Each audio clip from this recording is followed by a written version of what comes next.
आज हम सीखेंगे वर्गीकृत बारंबारता बंटन।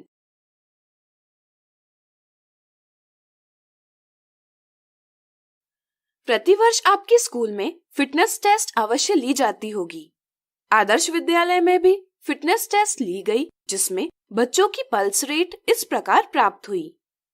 किसी जानकारी संबंधी इकट्ठा की गई संख्याओं को हम आंकड़े यानी डेटा कहते हैं, लेकिन इन आंकड़ों से सरलता से सूचना प्राप्त करना या कोई निष्कर्ष निकालना आसान नहीं होता।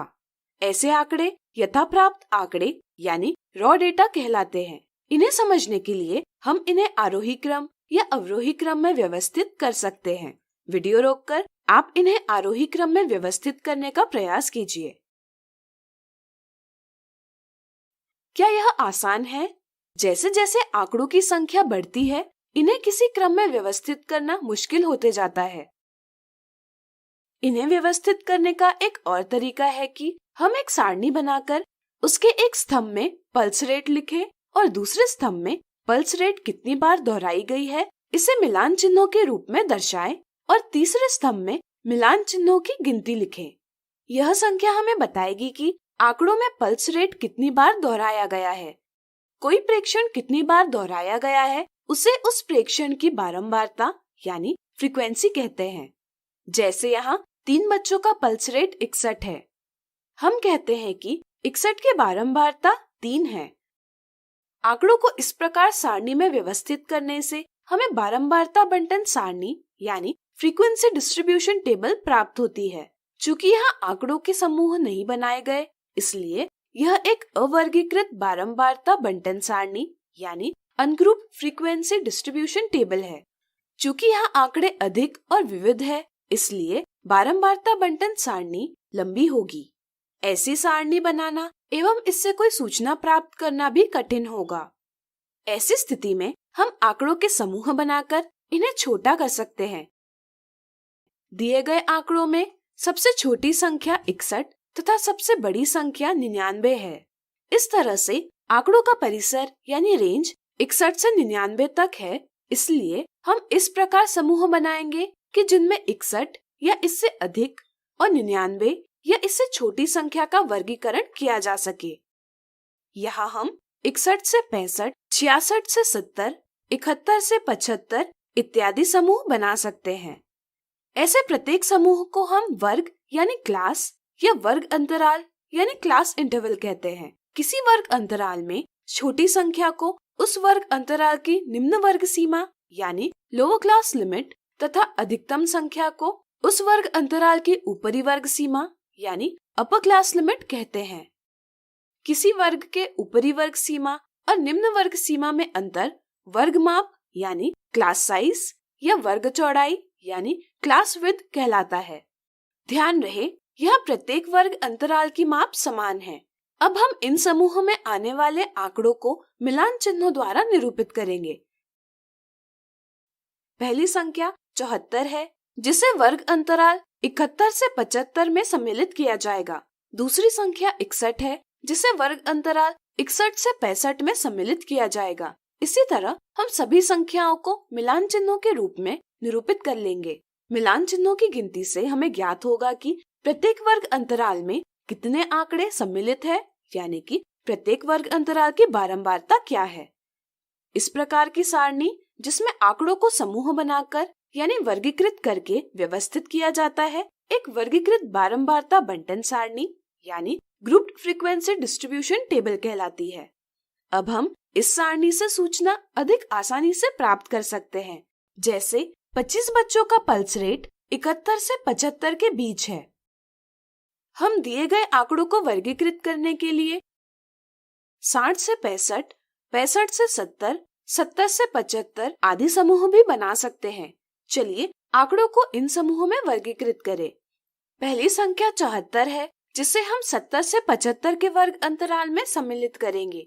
दूसरी संख्या 61 है, जिसे हम 60 से 65 के वर्ग अंतराल में सम्मिलित करेंगे। तीसरी संख्या 65 है। क्या आप बता सकते हैं इसे हम कौन से समूह में सम्मिलित करेंगे? सोचिए।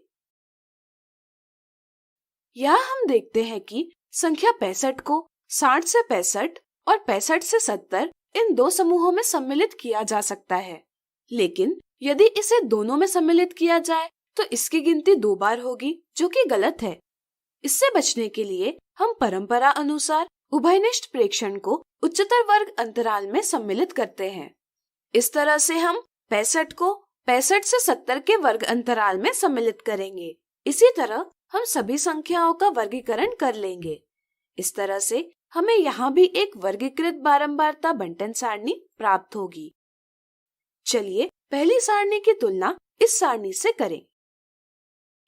क्या आपको दोनों में कोई अंतर दिखाई देता है? सोचिए सोचिए।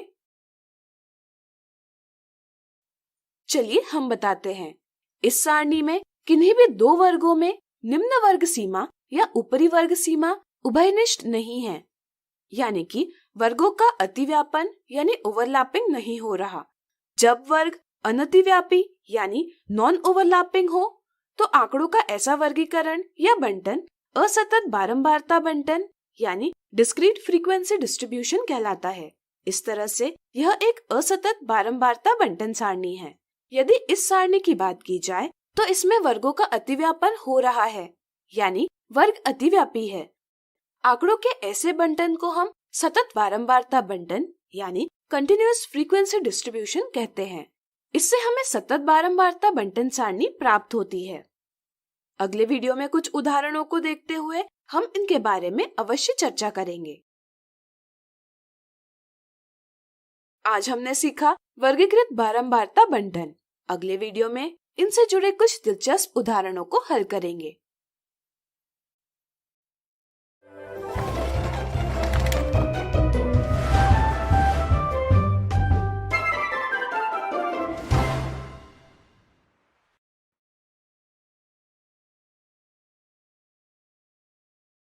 हम देखेंगे वर्गीकृत बारंबारता बंटन से संबंधित उदाहरण।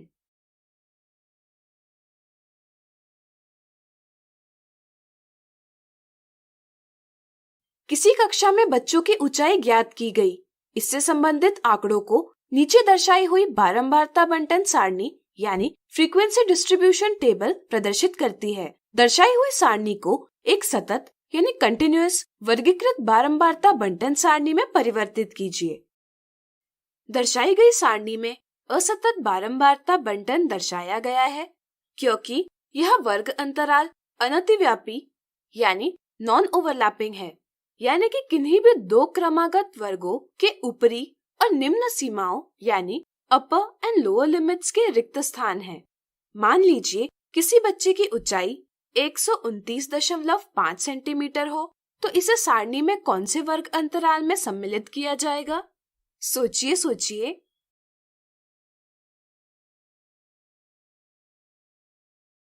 चलिए हम बताते हैं। चूंकि 129.5 यह संख्या 129 से बड़ी है, इसलिए यह 120 से 129 इस वर्ग अंतराल में सम्मिलित नहीं की जा सकती। इसी तरह 129.5 यह संख्या 130 से छोटी है, इसलिए यह 130 से 139 इस वर्ग अंतराल में भी सम्मिलित नहीं की जा सकती। इस तरह से यह संख्या किसी भी वर्ग अंतराल में सम्मिलित नहीं की जा सकती। ऐसी स्थिति में यह आवश्यक है कि हम असतत बारंबारता बंटन को सतत बारंबारता बंटन में परिवर्तित करें। तो चलिए शुरुआत करते हैं। सतत बारंबारता बंटन प्राप्त करने के लिए हमें वर्ग अंतरालों को विभक्त करना होगा। इससे क्रमागत अंतरालों की ऊपरी और निम्न सीमाएं समान हो जाएंगी। इसके लिए हम एक वर्ग की ऊपरी सीमा को क्रमागत आने वाले वर्ग की सीमा की निम्न सीमा में से घटाएंगे और परिणाम को 2 से विभाजित करेंगे। जैसे हम 120 से 129 की ऊपरी वर्ग सीमा 129 को आने वाले अगले वर्ग 130 से 139 की निम्न वर्ग सीमा 130 में से घटाएंगे और परिणाम को 2 से विभाजित करेंगे। इससे हमें परिणाम प्राप्त होगा 0.5। अब हम प्रत्येक वर्ग की निम्न सीमा में से 0.5 घटाएंगे। जैसे 120 ऋण 0.5 बराबर 119.5। ऊपरी सीमा में 0.5 जोड़ेंगे। जैसे 129 धन 0.5 बराबर 129.5। इस प्रकार हम नया वर्ग अंतराल 119.5 से 129.5 बना लेंगे। इसी तरह अब आप वीडियो रोककर सभी वर्ग अंतराल ज्ञात कर लीजिए।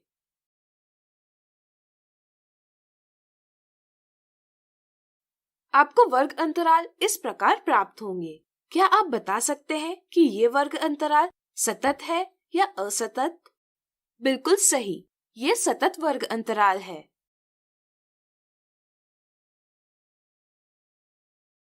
अब हम इन वर्गों को इस प्रकार सारणीबद्ध कर सकते हैं। अब यह सारणी सतत बारंबारता बंटन सारणी यानी कंटिन्यूअस फ्रीक्वेंसी डिस्ट्रीब्यूशन टेबल है। अब क्या आप बता सकते हैं कि 129.5 को किस वर्ग अंतराल में सम्मिलित किया जाएगा? सोचिए सोचिए।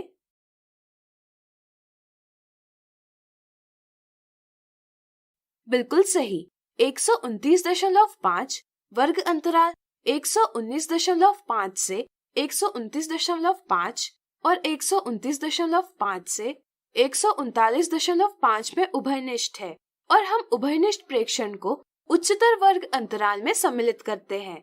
इसलिए 129.5 वर्ग अंतराल 129.5 से 139.5 में सम्मिलित की जाएगी। आज हमने देखा वर्गीकृत बारंबारता बंटन का उदाहरण। अगले वीडियो में हम देखेंगे इससे जुड़े कुछ और उदाहरण।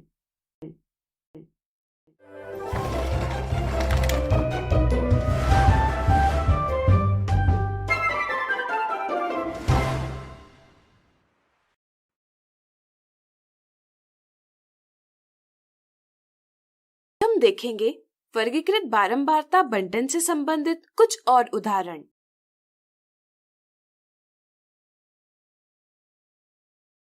उदाहरण देखने से पहले चलिए वर्ग चिन्ह यानी क्लास मार्क क्या है यह समझें। किसी भी वर्ग का मध्य बिंदु यानी मिड पॉइंट उस वर्ग का वर्ग चिन्ह कहलाता है। किसी वर्ग अंतराल यानी क्लास इंटरवल का मध्य बिंदु यानी वर्ग चिन्ह निम्न वर्ग सीमा यानी लोअर क्लास लिमिट और ऊपरी वर्ग सीमा यानी अपर क्लास लिमिट के योग को 2 से विभाजित करके प्राप्त किया जाता है। जैसे वर्ग अंतराल 10 से 20 का मध्य बिंदु 15 है, यानी कि वर्ग अंतराल 10 से 20 का वर्ग चिन्ह 15 है। इसी तरह क्या आप बता सकते हैं कि वर्ग अंतराल 150 से 190 का वर्ग चिन्ह क्या होगा? सोचिए सोचिए। बिल्कुल सही, इसका वर्ग चिन्ह है 170। चलिए अब इससे संबंधित कुछ उदाहरण देखें। यदि किसी वर्ग का वर्ग चिन्ह 45 है तथा ऊपरी वर्ग सीमा 65 है तो वर्ग अंतराल ज्ञात कीजिए। यहाँ वर्ग चिन्ह 45 है तथा ऊपरी वर्ग सीमा 65 है। चलिए निम्न वर्ग सीमा को x माने। अब हम कह सकते हैं कि वर्ग चिन्ह 45 बराबर कोष्ठक में निम्न वर्ग सीमा x धन ऊपरी वर्ग सीमा 65 विभाजित 2। इसे सरल करने पर हमें प्राप्त होगा निम्न वर्ग सीमा x बराबर 25। इस तरह से वर्ग अंतराल है 25 से 65। अगला उदाहरण, नीचे दर्शाई हुई सारणी आंकड़ों यानी डेटा के मध्य बिंदु प्रस्तुत करती है।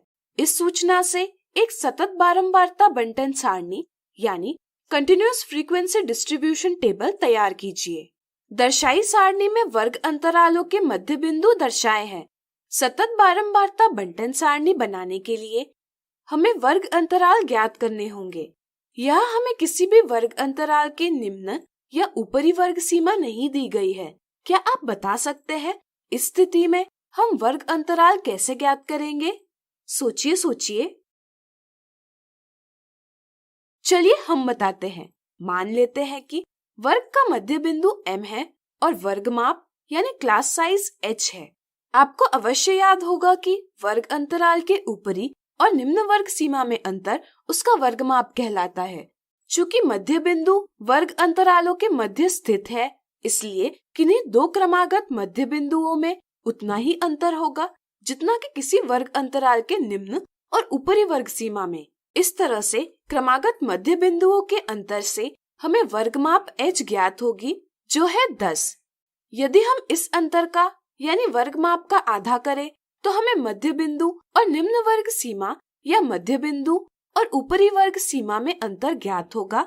h विभाजित 2 बराबर 10 विभाजित 2 बराबर 5। यदि हम मध्य बिंदु से इस अंतर को घटाते हैं तो हमें निम्न वर्ग सीमा प्राप्त होगी 10 ऋण 5 बराबर 5। इसी तरह यदि हम मध्य बिंदु से इस अंतर को जोड़ते हैं तो हमें ऊपरी वर्ग सीमा प्राप्त होगी 10 धन 5 बराबर 15।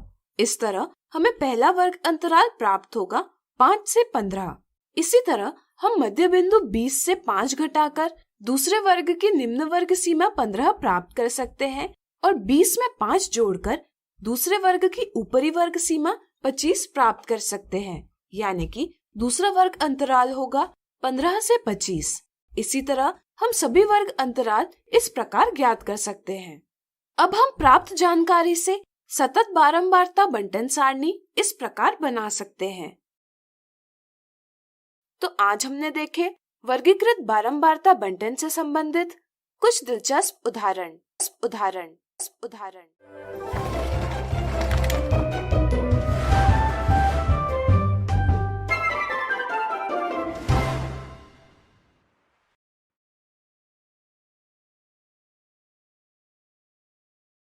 आज हम सीखेंगे बारंबारता बहुभुज के बारे में।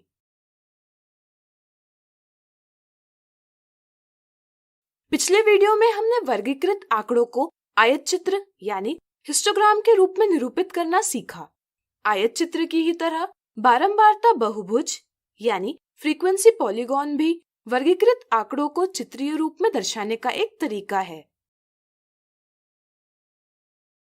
इस वीडियो में हम बारंबारता बहुभुज बनाने के दो तरीके देखेंगे, आयत चित्र की सहायता से बारंबारता बहुभुज बनाना तथा आयत चित्र के बिना बारंबारता बहुभुज बनाना।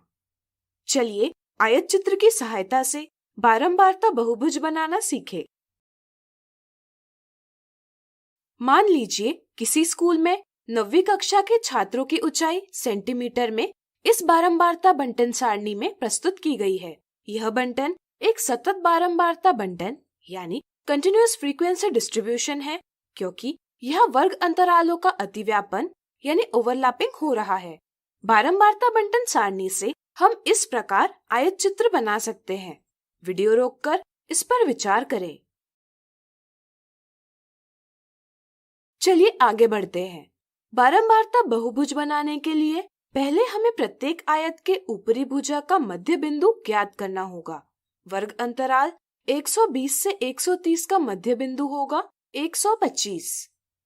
इसलिए हम x अक्ष पर 125 को दर्शाने वाली ऊर्ध्वाधर रेखा के अनुदिश चलते हुए वर्ग अंतराल यानी क्लास इंटरवल 120 से 130 पर खींचे गए आयत के ऊपरी भुजा पर पहुंच जाएंगे और मध्य बिंदु को अंकित करेंगे।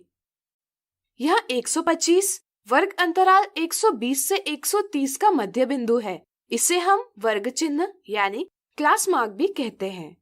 चलिए प्राप्त मध्य बिंदु को P माने। यह बिंदु P के निर्देशांक यानी कोऑर्डिनेट्स है 125, 5।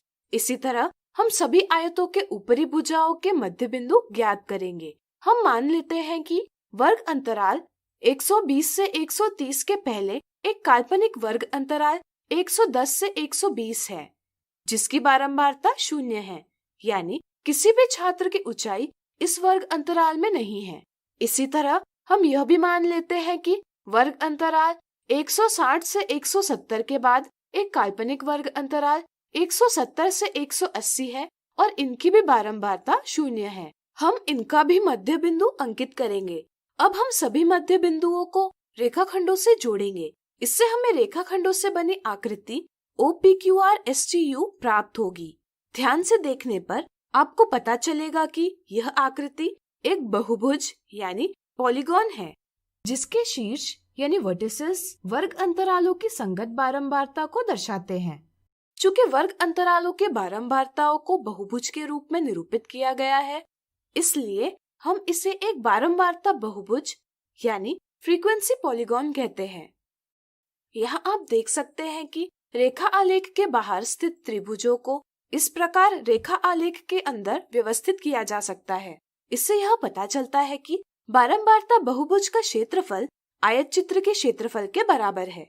इस तरह शून्य बारंबारता वाले वर्ग अंतराल हमें बारंबारता बहुभुज का क्षेत्रफल आयत चित्र के क्षेत्रफल के बराबर करने में सहायता करते हैं। अब आप आयत चित्र और बारंबारता बहुभुज के बारे में जानते हैं। क्या आप दोनों में अंतर बता पाएंगे? सोचिए। चलिए हम बताते हैं। आयत चित्र में आयतों के रूप में आंकड़ों को निरूपित किया जाता है, जबकि बारंबारता बहुभुज में रेखा आलेख की सहायता से आंकड़ों को निरूपित किया जाता है।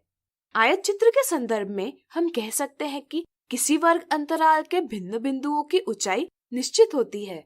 इससे यह पता चलता है कि आयत चित्र में किसी वर्ग अंतराल में बारंबारता का समान रूप से वितरण यानी यूनिफॉर्म डिस्ट्रीब्यूशन होता है। यदि हम बारंबारता बहुभुज की बात करें तो आप देख सकते हैं कि किसी वर्ग अंतराल में विभिन्न बिंदुओं की ऊंचाई निश्चित नहीं होती, जिसका अर्थ यह है कि बारंबारता बहुभुज में बारंबारता का समान रूप से वितरण नहीं होता। इस तरह से बारंबारता बहुभुज की सहायता से हम बारंबारता में वृद्धि या कमी का पता कर सकते हैं, यानी कि बारंबारता का रुझान यानी ट्रेंड पता कर सकते हैं। इसी तरह बारंबारता बहुभुज एक समान प्रकृति के दो अलग अलग आंकड़ों की तुलना करने में भी सहायता करते हैं। अब चलिए जानते हैं आयत चित्र के बिना बारंबारता बहुभुज कैसे बनाया जा सकता है। यहाँ भी हम वर्ग अंतराल 120 से 130 के पहले वर्ग अंतराल 110 से 120 लेंगे, जिसकी बारंबारता 0 है, और इसी तरह वर्ग अंतराल 160 से 170 के बाद वर्ग अंतराल 170 से 180 लेंगे, जिसकी बारंबारता भी 0 है। बारंबारता बहुभुज बनाने के लिए हमें वर्ग अंतरालों के मध्य बिंदु यानी कि वर्ग चिन्ह आवश्यक होते हैं। इसलिए हम प्रत्येक वर्ग अंतराल का वर्ग चिन्ह प्राप्त करेंगे। किसी वर्ग अंतराल का वर्ग चिन्ह वर्ग अंतराल की ऊपरी सीमा धन वर्ग अंतराल की निम्न सीमा विभाजित 2 होता है। इसलिए वर्ग अंतराल 110 से 120 का वर्ग चिन्ह होगा 115। इसी तरह वर्ग अंतराल 120 से 130 का वर्ग चिन्ह होगा 125। इसी तरह हम सभी वर्ग अंतरालों के वर्ग चिन्ह ज्ञात कर लेंगे। अब हम x अक्ष और y अक्ष खींचेंगे। x अक्ष पर वर्ग चिन्ह दर्शाएंगे और y अक्ष पर बारंबारता दर्शाएंगे। दोनों अक्षों पर उपयुक्त पैमाना लेकर हम वर्ग चिन्ह को x निर्देशांक और उसकी संगत बारंबारता को y निर्देशांक लेकर विभिन्न बिंदु अंकित करेंगे। जैसे यहाँ हम निर्देशांक 115 शून्य पर बिंदु O दर्शाएंगे, इसी तरह हम विभिन्न बिंदुओं को दर्शाएंगे। अब हम सभी बिंदुओं को रेखाखंडों से जोड़कर बारंबारता बहुभुज OPQRSTU पूरा कर लेंगे। इस तरह हम आयत चित्र के बिना भी बारंबारता बहुभुज प्राप्त कर सकते हैं। नीचे दी गई सारणी में भिन्न चौड़ाई वाले वर्ग अंतराल और उनकी बारंबारता दी गई है। आप इसे बारंबारता बहुभुज के रूप में निरूपित करने का स्वयं प्रयास कीजिए। तो आज हमने सीखा बारंबारता बहुभुज के बारे में।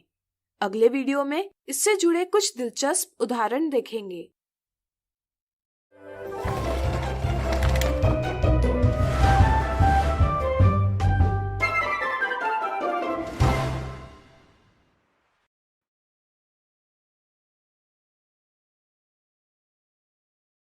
आज हम देखेंगे बारंबारता बहुभुज से संबंधित एक उदाहरण।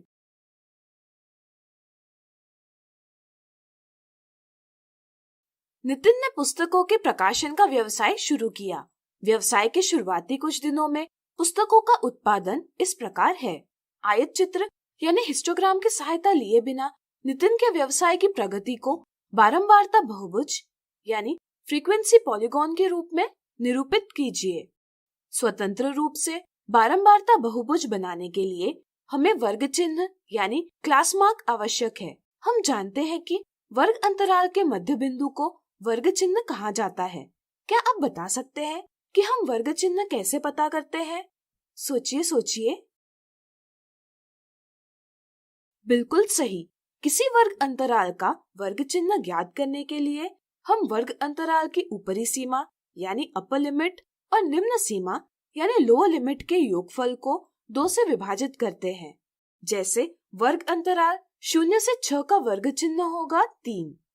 इसी तरह आप सभी वर्ग अंतरालों के वर्ग चिन्ह ज्ञात कीजिए।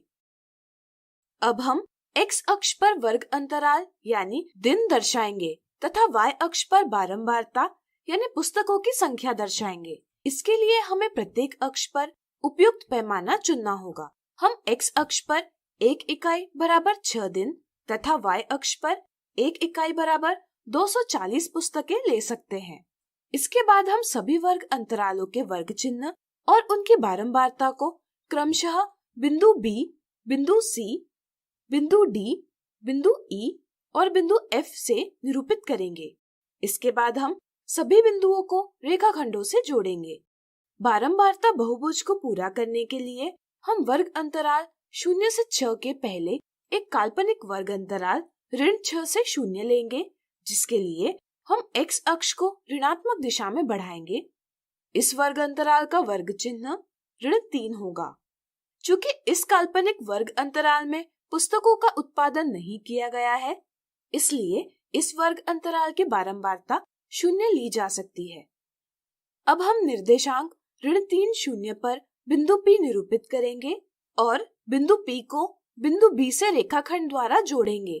यह रेखाखंड y अक्ष को एक बिंदु पर प्रतिच्छेद करता है, जिसे हम बिंदु A कहेंगे। इसी प्रकार मान लीजिए कि वर्ग अंतराल 24 से 30 के बाद भी 0 बारंबारता वाला वर्ग अंतराल 30 से 36 है, जिसका वर्ग चिन्ह 33 है, जिसे हम x अक्ष पर बिंदु G से अंकित करेंगे। अब बिंदु F से बिंदु G को रेखाखंड द्वारा जोड़ेंगे। कभी कभी काल्पनिक वर्ग अंतराल का अस्तित्व नहीं होता, जैसे यहाँ दिनों की संख्या 0 से कम नहीं हो सकती, इसलिए वर्ग अंतराल ऋण 6 से 0 का अस्तित्व नहीं है। ऐसी स्थितियों में हम रेखाखंड का उतना ही भाग खींचते हैं जितना y अक्ष के दाईं ओर है। जैसे यहाँ हम AB खींचेंगे और PA को नजरअंदाज कर देंगे।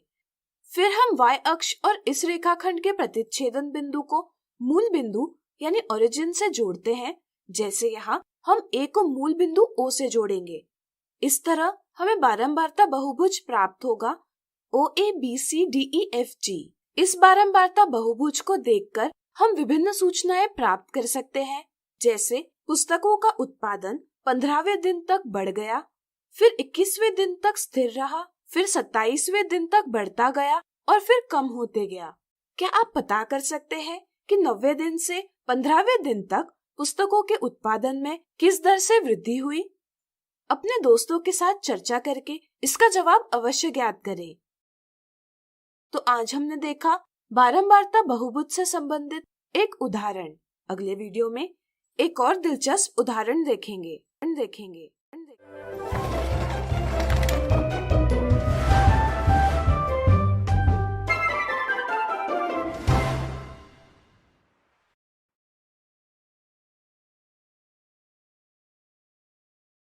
आज हम देखेंगे बारंबारता बहुभुज से संबंधित एक दिलचस्प उदाहरण।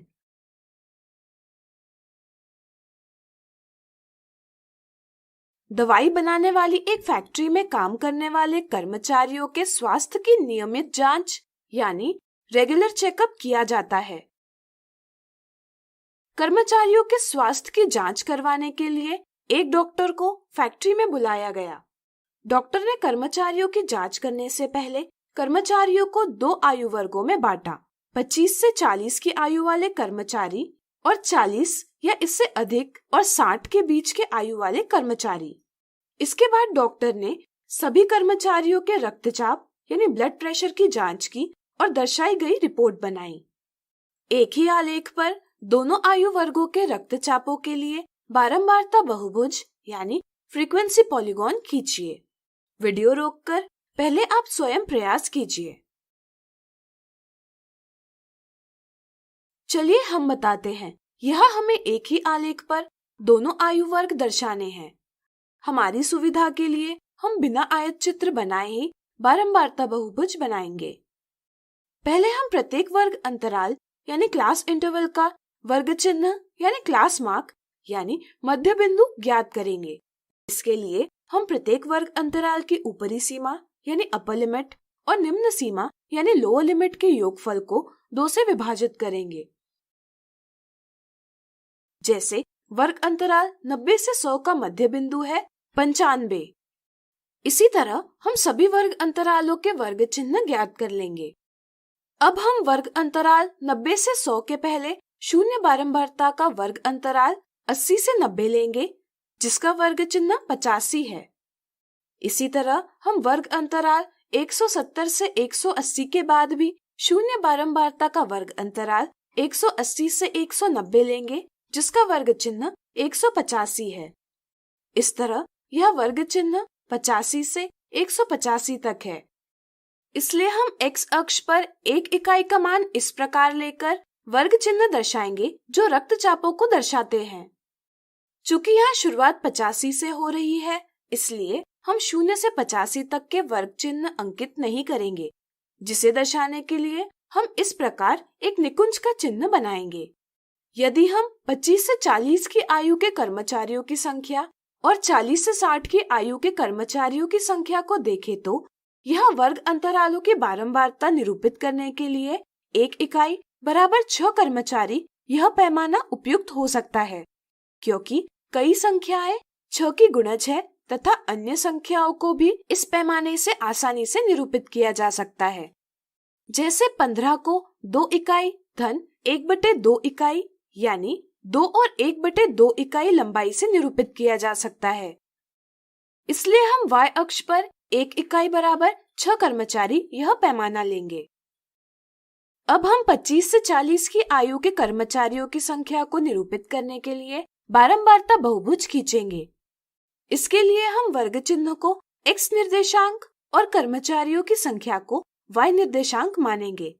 इस तरह हम 25 से 40 की आयु के कर्मचारियों की संख्या को क्रमशः बिंदु A, बिंदु B, बिंदु C, बिंदु D, बिंदु E, बिंदु F, बिंदु G, बिंदु H, बिंदु I, बिंदु J और बिंदु K से निरूपित करेंगे। इन सभी बिंदुओं को हम सतत यानी कंटिन्यूअस रेखाखंडों से जोड़ेंगे, जिससे हमें बारंबारता बहुभुज ABCDEFGHIJK प्राप्त होगा, जो 25 से 40 की आयु वाले कर्मचारियों की संख्या और उनके रक्तचाप को निरूपित करता है। यह दर्शाने के लिए कि सतत रेखाखंडों से बना बहुभुज 25 से 40 की आयु के कर्मचारियों की संख्या को निरूपित करता है, हम इस प्रकार संकेत लेंगे। अब हम 40 से 60 की आयु के कर्मचारियों की संख्या को निरूपित करने के लिए बारंबारता बहुभुज खींचेंगे। काल्पनिक वर्ग अंतरालों के वर्ग चिन्ह एवं बारंबारता दोनों स्थितियों में समान है, इसलिए दोनों स्थितियों में इनके निर्देशांक भी समान होंगे। इसलिए पहला बिंदु दोनों स्थितियों में A और अंतिम बिंदु K होगा। इस तरह से 40 से 60 की आयु के कर्मचारियों की संख्या को निरूपित करने के लिए विभिन्न बिंदु क्रमशः बिंदु A, बिंदु P, बिंदु Q, बिंदु R, बिंदु S, बिंदु T, बिंदु U, बिंदु V, बिंदु W, बिंदु X और बिंदु K इस प्रकार होंगे। सभी बिंदुओं को हम बिंदुकित यानी डॉटेड रेखाखंडों से जोड़ेंगे, जिससे हमें बारंबारता बहुभुज APQRSTUVWXK प्राप्त होगा, जो 40 से 60 की आयु वाले कर्मचारियों की संख्या और उनके रक्तचाप को निरूपित करेगा। यह दर्शाने के लिए कि बिंदुकित रेखाखंडों से बना बहुभुज 40 से 60 की आयु के कर्मचारियों की संख्या को निरूपित करता है, हम इस प्रकार संकेत लेंगे। क्या आप इस आलेख से कोई सूचना प्राप्त कर सकते हैं? सोचिए। चलिए हम बताते हैं। इस आलेख से हम विभिन्न सूचनाएं प्राप्त कर सकते हैं। जैसे यदि हम रक्तचाप 95 की ऊर्ध्वाधर रेखा को देखें, तो यह ज्ञात होता है कि वे कर्मचारी जिनका रक्तचाप 95 mmHg है 25 से 40 के आयु समूह में कम है, जबकि 40 से 60 के आयु समूह में अधिक है। हम यह भी देख सकते हैं कि दोनों आयु समूहों में 135 mmHg रक्तचाप वाले कर्मचारियों की संख्या अधिकतम है। यहाँ हम देखते हैं कि बिंदु S और बिंदु G समान क्षैतिज रेखा पर है, जिसका अर्थ यह है कि 40 से 60 के बीच की आयु वाले और 125 mmHg रक्तचाप वाले जितने कर्मचारी हैं, उतने ही 25 से 40 के बीच की आयु वाले और 145 mmHg रक्तचाप वाले कर्मचारी हैं। अब आप निम्नलिखित सवालों के उत्तर स्वयं ज्ञात कीजिए। तो आज हमने देखा बारंबारता बहुभुज से संबंधित एक और दिलचस्प उदाहरण।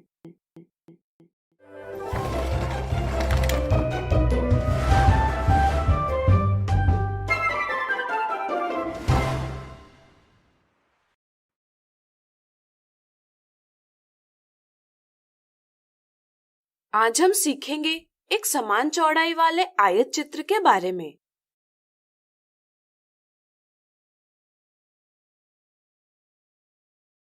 किसी स्कूल में कंप्यूटर के अध्यापक ने छात्रों की टाइपिंग की गति समझने के लिए एक प्रतियोगिता आयोजित की, जिसमें छात्रों को 5 मिनट का समय दिया गया और अंग्रेजी का एक पाठ टाइप करने के लिए कहा गया।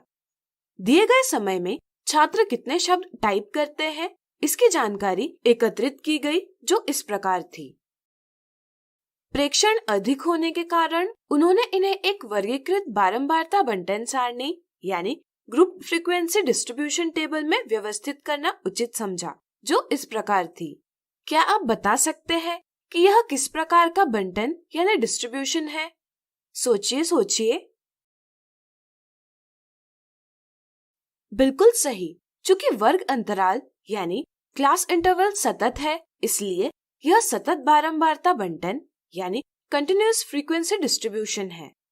यदि हम इन आंकड़ों को चित्रीय रूप में निरूपित करते हैं, तो हमें सूचना अधिक सरलता से प्राप्त हो सकती है। चलिए इन आंकड़ों को चित्रीय रूप में निरूपित करें। क्या आप बता सकते हैं कि इन आंकड़ों को निरूपित करने के लिए एक दंडालेख यानी बार ग्राफ उपयुक्त होगा या एक आयत चित्र यानी हिस्टोग्राम? सोचिए। चलिए हम बताते हैं। सतत वर्ग अंतरालों यानी कंटिन्यूअस क्लास इंटरवल्स को निरूपित करने के लिए आयत चित्र एक उपयुक्त माध्यम है। इसलिए इन आंकड़ों को हम आयत चित्र के रूप में निरूपित करेंगे। पहले आलेख पर x अक्ष और y अक्ष खींचेंगे। x अक्ष पर हम 5 मिनट में टाइप किए गए शब्दों की संख्या तथा y अक्ष पर छात्रों की संख्या लेंगे। यहाँ सभी वर्ग अंतरालों की वर्गमाप यानी वर्ग चौड़ाई समान है, जो कि 20 शब्द है। इसलिए हम x अक्ष पर पैमाना 1 इकाई बराबर 20 शब्द लेंगे।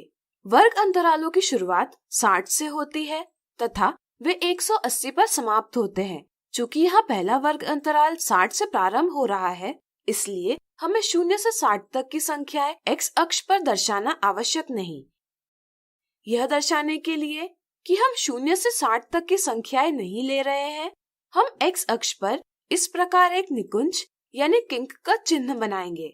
इस प्रकार x अक्ष पर पैमाने को ध्यान में रखकर हम 60 से 180 तक संख्याएं दर्शाएंगे। छात्रों की संख्या दर्शाने के लिए हमें y अक्ष पर भी उपयुक्त पैमाना लेना होगा। यह एक उपयुक्त पैमाना वह होगा जिससे हम सबसे छोटी संख्या 1 तथा सबसे बड़ी संख्या 30 को ठीक तरह से निरूपित कर सके। हम y अक्ष के लिए 1 इकाई बराबर 5 छात्र यह पैमाना ले सकते हैं। चूंकि संख्याएं 30, 15 और 10 संख्या 5 के गुणज है, इसलिए इन्हें निरूपित करना आसान होगा। इसी तरह हम 1 इकाई बराबर 5 छात्र यह पैमाना लेकर इकाई के 5 बराबर भाग कर सकते हैं, जो हमें संख्याएं जैसे 1, 4 और 22 को निरूपित करने में सहायता करेगा। इस तरह से 1 इकाई बराबर 5 छात्र इस पैमाने की सहायता से हम सबसे छोटी और सबसे बड़ी संख्याओं के साथ अन्य संख्याओं को भी ठीक तरह से निरूपित कर पाएंगे। पैमाने को चुनकर हम y अक्ष पर संख्याएं दर्शाएंगे। अब हम वर्ग अंतरालों की बारंबारताओं को आयतों के रूप में निरूपित करेंगे। वर्ग अंतराल 60 से 80 की बारंबारता 30 है, इसलिए हम इस वर्ग अंतराल के लिए इस प्रकार आयत खींचेंगे, जिसकी लंबाई 30 विद्यार्थियों को निरूपित करेगी। इस तरह से हम वर्ग अंतराल 80 से 100 के लिए भी आयत खींचेंगे। इसी तरह हम सभी वर्ग अंतरालों के लिए आयत खींच लेंगे। एक आयत चित्र में किसी वर्ग अंतराल के लिए खींचे जाने वाले आयत का क्षेत्रफल उस वर्ग अंतराल की बारंबारता से समानुपाती यानी प्रोपोर्शनल होता है। लेकिन यहाँ हमने बारंबारता को लंबाई के समानुपाती रखा है। क्या यह उचित है? सोचिए। चलिए हम बताते हैं। हम जानते हैं कि आयत का क्षेत्रफल लंबाई गुणा चौड़ाई होता है। यह प्रत्येक वर्ग अंतराल की चौड़ाई समान है, इसलिए इनके लिए खींचे जाने वाले आयतों की चौड़ाई भी समान होगी। यदि आयत की चौड़ाई समान रखी जाए तो उसका क्षेत्रफल उसकी लंबाई के समानुपाती होता है। इस तरह से जब वर्ग अंतरालों की चौड़ाई समान हो तब आयतों की लंबाई वर्ग अंतराल की बारंबारता के समानुपात में ली जा सकती है। इससे आयत का क्षेत्रफल भी उस वर्ग अंतराल की बारंबारता से समानुपाती अवश्य होगा। इस प्रकार हमें एक आयत चित्र प्राप्त होगा। यह आंकड़ों को सतत बारंबारता बंटन के रूप में वर्गीकृत किया गया है। चूंकि आयत चित्र सतत बारंबारता बंटन को दर्शाने के लिए प्रयोग किया जाता है, इसलिए इसमें आयतों के बीच दूरी या रिक्तता नहीं होती। जैसे इस आयत चित्र में आप देख सकते हैं कि आयतों के बीच रिक्तता नहीं है। इस आयत चित्र को देखकर ही विभिन्न सूचनाएं प्राप्त की जा सकती है। सबसे अधिक संख्या उन बच्चों की है जो 5 मिनट में 60 से 80 शब्द टाइप कर लेते हैं। हम यह देख सकते हैं कि सिर्फ एक छात्र 5 मिनट में 160 से 180 शब्द टाइप करता है। जब वर्ग अंतरालों की चौड़ाई समान होती है तब हमें एक समान चौड़ाई वाला आयत चित्र यानी हिस्टोग्राम ऑफ यूनिफॉर्म विड्थ प्राप्त होता है। यदि वर्ग अंतराल की चौड़ाई समान न हो तो हमें एक असमान चौड़ाई वाला आयत चित्र यानी हिस्टोग्राम ऑफ वेरिंग विड्थ प्राप्त होता है, जिसके बारे में हम अगले वीडियो में चर्चा करेंगे। तो आज हमने सीखा एक समान चौड़ाई वाले आयत चित्र के बारे में। अगले वीडियो में चर्चा करेंगे असमान चौड़ाई वाले आयत चित्र के बारे में।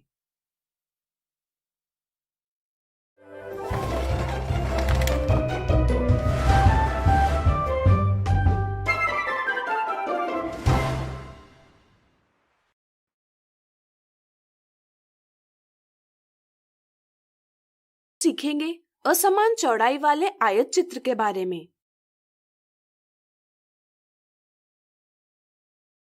पिछले वीडियो में हमने एक समान चौड़ाई वाले आयत चित्र यानी हिस्टोग्राम ऑफ यूनिफॉर्म विड्थ के बारे में सीखा, जिसमें हमने 5 मिनट में छात्रों द्वारा टाइप किए गए शब्दों की संख्या को समान चौड़ाई वाले आयत चित्र के रूप में निरूपित किया। मान लीजिए एक छात्र ने इन आंकड़ों को इस प्रकार वर्गीकृत किया। क्या यह सारणी पिछले वीडियो में बनाई गई सारणी के समान है?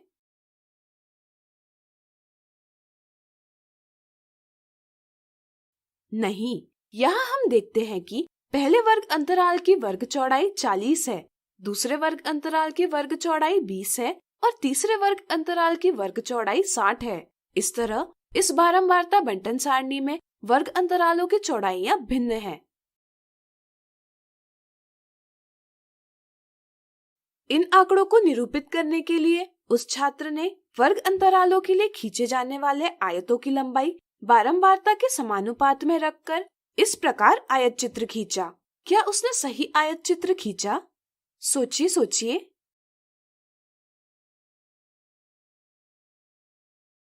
नहीं, यह एक गलत आयत चित्र है। चलिए इसका कारण समझे। हम जानते हैं कि आयत चित्र में किसी आयत का क्षेत्रफल उसके द्वारा निरूपित बारंबारता के समानुपाती होता है।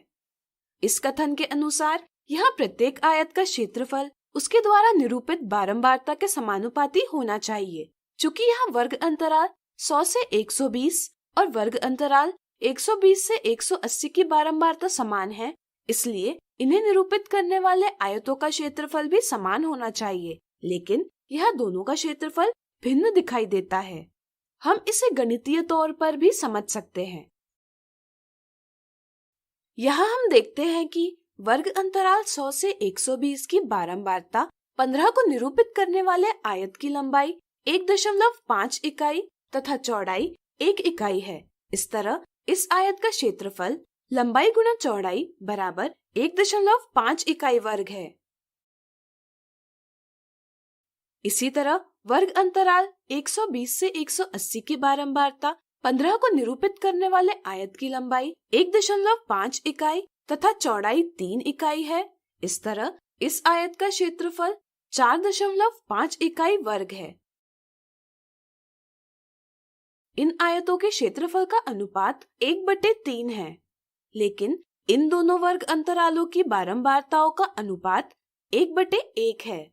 चूंकि आयतों के क्षेत्रफलों का अनुपात उनकी संगत बारंबारताओं के अनुपात के समान नहीं है, इसलिए यह आयतों का क्षेत्रफल बारंबारताओं के समानुपात में नहीं है। यानी यह आयत चित्र संगत वर्ग अंतरालों की गलत बारंबारता दर्शा रहे हैं, इसलिए यह आयत चित्र गलत है। आयत चित्र में आयतों का क्षेत्रफल बारंबारता के समानुपाती होना अनिवार्य है। आयतों की चौड़ाई वर्गों की वर्ग चौड़ाई पर निर्भर होती है। यह वर्ग चौड़ाइयां भिन्न हैं, इसलिए आयतों की चौड़ाई भी भिन्न होगी। यदि हमें आयतों का क्षेत्रफल बारंबारता के समानुपाती करना हो तो हमें आयतों की चौड़ाई या लंबाई में परिवर्तन करना आवश्यक है। लेकिन प्रत्येक वर्ग अंतराल की वर्ग चौड़ाई निश्चित है, इसलिए हम आयतों की चौड़ाई में परिवर्तन नहीं कर सकते। इसलिए हमें आयतों की लंबाई में परिवर्तन करना होगा। क्या आप बता सकते हैं यह परिवर्तन हम कैसे करेंगे? सोचिए।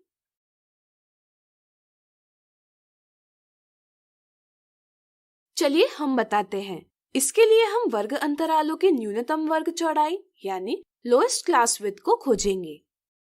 यह वर्ग अंतराल 100 से 120 की वर्ग चौड़ाई 20 न्यूनतम वर्ग चौड़ाई है। अब हम प्रत्येक वर्ग अंतराल के आयत की लंबाई ज्ञात करने के लिए उस वर्ग अंतराल की बारंबारता को उस वर्ग अंतराल की चौड़ाई से भाग देकर परिणाम को न्यूनतम वर्ग चौड़ाई से गुणा करेंगे। जैसे यहाँ वर्ग अंतराल 60 से 100 के आयत की लंबाई इस प्रकार प्राप्त की जा सकती है, इसी तरह अन्य वर्ग अंतरालों के आयतों की लंबाई इस प्रकार प्राप्त की जा सकती है। अब हम प्रत्येक वर्ग अंतराल के लिए एक उपयुक्त पैमाना लेकर आयत खींचेंगे। यहाँ हमने x अक्ष पर 1 इकाई बराबर 20 शब्द और y अक्ष पर 1 इकाई बराबर 5 छात्र पैमाना लिया है, जिससे हमें इस प्रकार आयत चित्र प्राप्त हुआ है। अब आप वीडियो रोककर ज्ञात कीजिए कि क्या इस आयत चित्र में आयतों का क्षेत्रफल बारंबारताओं के समानुपाती है अथवा नहीं। प्रयास कीजिए। आपको अवश्य ज्ञात होगा कि अब आयतों का क्षेत्रफल बारंबारताओं के समानुपाती है। उम्मीद है अब आप ऐसे वर्गीकृत बारंबारता बंटन के लिए जिसमें वर्ग अंतरालों की चौड़ाई भिन्न है, एक असमान चौड़ाई वाला आयत चित्र खींच सकते हैं। आज हमने सीखा असमान चौड़ाई के आयत चित्र के बारे में। अगले वीडियो में हम आयत चित्रों के कुछ उदाहरण देखेंगे।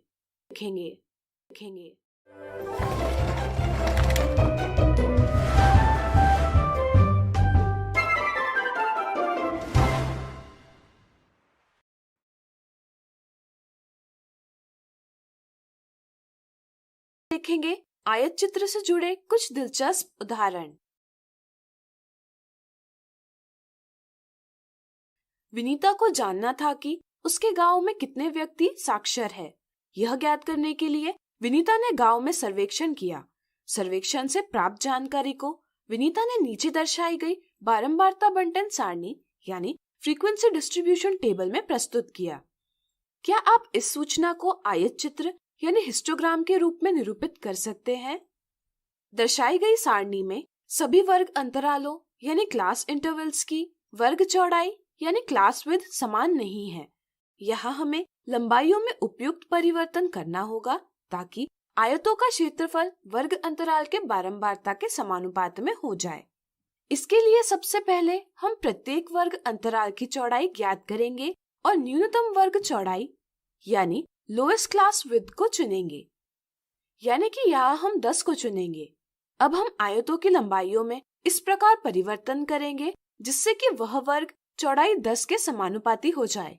इसके लिए हम प्रत्येक वर्ग अंतराल की बारंबारता को उसकी वर्ग चौड़ाई से विभाजित करेंगे और इसे न्यूनतम वर्ग चौड़ाई 10 से गुणा करेंगे। इस प्रकार आयु वर्ग 10 से 20 के लिए आयत की लंबाई होगी 360 विभाजित 10 गुना 10 बराबर 360। चूंकि वर्ग अंतराल 10 से 20 की वर्ग चौड़ाई पहले से ही 10 है, इसलिए इसके आयत की लंबाई में कोई परिवर्तन नहीं आया। इसी तरह हम सभी आयु वर्गों के आयतों की लंबाई ज्ञात कर लेंगे। अब हम x अक्ष पर आयु वर्गों को दर्शाएंगे तथा y अक्ष पर साक्षर व्यक्तियों की संख्या दर्शाएंगे। इसके लिए हम x अक्ष पर 1 इकाई बराबर 10 वर्ष लेंगे तथा y अक्ष पर 1 इकाई बराबर 40 व्यक्ति लेंगे। चूंकि हम x अक्ष पर 10 से शुरुआत कर रहे हैं, इसलिए इस प्रकार का निकुंज यानी किंक का चिन्ह बनाएंगे जो दर्शाता है कि हम 0 से 10 तक की संख्याएं नहीं दर्शा रहे।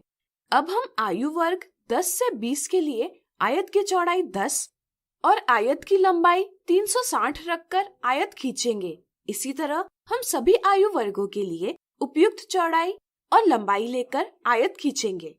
इस तरह हम आयत चित्र पूरा कर लेंगे। इस प्रकार हमने दी गई सूचना को आयत चित्र के रूप में निरूपित कर लिया है। अगला उदाहरण, श्रुति एक रिपोर्टर है। समाचार पत्र में खबर छापने के लिए श्रुति ने वर्ष 2006 से वर्ष 2012 तक द्रवित पेट्रोलियम गैस यानी एलपीजी के प्रति 14.2 किलोग्राम के मूल्य में आए बदलाव का अध्ययन किया। प्राप्त सूचना को इस प्रकार आयत चित्र के रूप में निरूपित किया गया और समाचार पत्र में छापा गया। अब आप इस आयत चित्र को पढ़कर नीचे दिए गए प्रश्नों के उत्तर दीजिए। यह दर्शाया गया आयत चित्र विभिन्न वर्षों के साथ एलपीजी के मूल्य में हुए परिवर्तन को दर्शाता है, जिसमें x अक्ष वर्ष और y अक्ष एलपीजी के प्रति 14.2 किलोग्राम के मूल्यों को निरूपित करती है।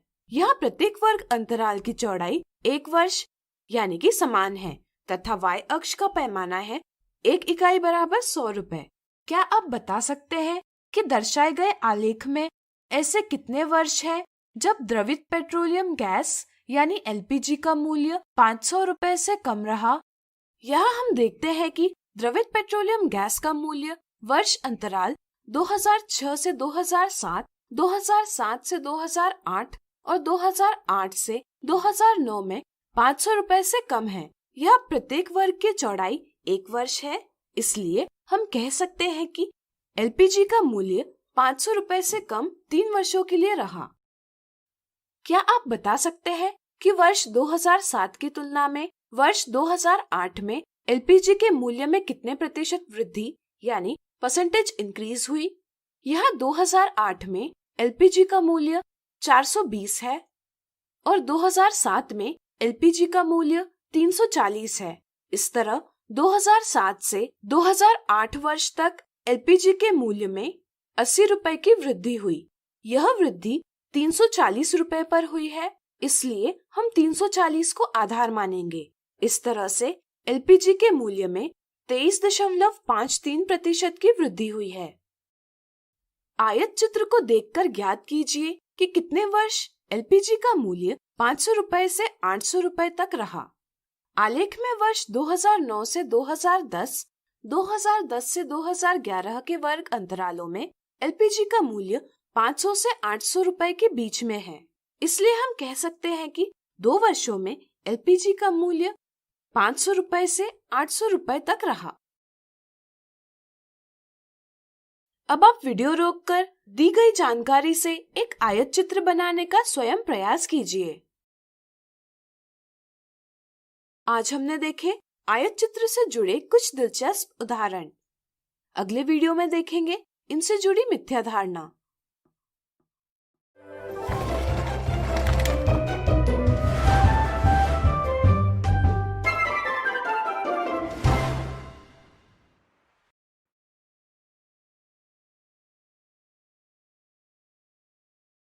आयत चित्र से जुड़ी एक मिथ्या धारणा। कुछ छात्र सोचते हैं कि एक दंड आलेख यानी बार ग्राफ और एक आयत चित्र यानी हिस्टोग्राम समान होते हैं। यदि उन्हें किसी जानकारी को आयत चित्र में निरूपित करने के लिए कहा जाए तो वे दंड आलेख बनाते हैं। दंड आलेख और आयत चित्र को समान समझना एक मिथ्या धारणा है। चलिए इसे दूर करें। यहाँ इस सारणी में दर्शाए गए आंकड़े यानी डेटा मार्च महीने में राहुल के गांव में पुस्तकालय में आने वाले विभिन्न आयु समूहों के पाठकों की संख्या दर्शाते हैं। रोहन ने इस सूचना को दंड आलेख के रूप में निरूपित किया तथा सोहन ने इस सूचना को आयत चित्र के रूप में निरूपित किया। इन्हें देखकर क्या आप दोनों में अंतर पता कर सकते हैं? सोचिए। चलिए हम बताते हैं। दंड आलेख और आयत चित्र में समान आंकड़ों को अलग अलग प्रकार से निरूपित किया गया है। दोनों प्रकार का निरूपण अपने अपने स्थान पर सही है, लेकिन इन दोनों में अंतर देखा जा सकता है। जैसे एक दंड आलेख में दंडों की लंबाई प्रेक्षण की बारंबारता यानी फ्रीक्वेंसी ऑफ ऑब्जर्वेशन के समानुपाती यानी प्रोपोर्शनल होती है, यानी कि प्रेक्षण की बारंबारता दंड की लंबाई के रूप में निरूपित की जाती है। जबकि आयत चित्र में आयतों का क्षेत्रफल यानी एरिया ऑफ रेक्टेंगल्स वर्ग अंतरालों यानी क्लास इंटरवल्स की बारंबारता से समानुपाती होता है, यानी कि बारंबारता आयत के क्षेत्रफल के रूप में निरूपित की जाती है, न कि आयत की लंबाई के रूप में। इस तरह दंड आलेख में दंड समान चौड़ाई के होते हैं, जबकि आयत चित्र में यह आवश्यक नहीं। यदि वर्ग अंतराल समान चौड़ाई के होंगे तो आयतों की चौड़ाई समान होती है, लेकिन यदि वर्ग अंतराल समान चौड़ाई के न हो तो आयत भी समान चौड़ाई के नहीं होते।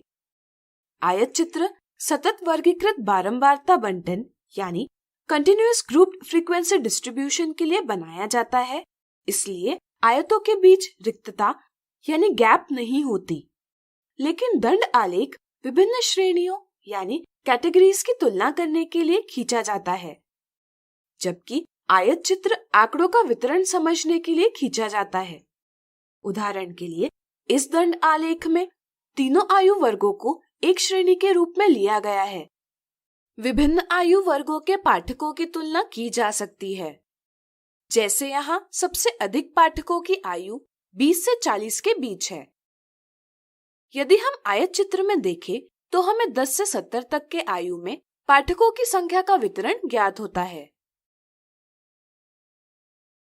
तो आज हमने देखी आयत चित्र से जुड़ी एक मिथ्या धारणा।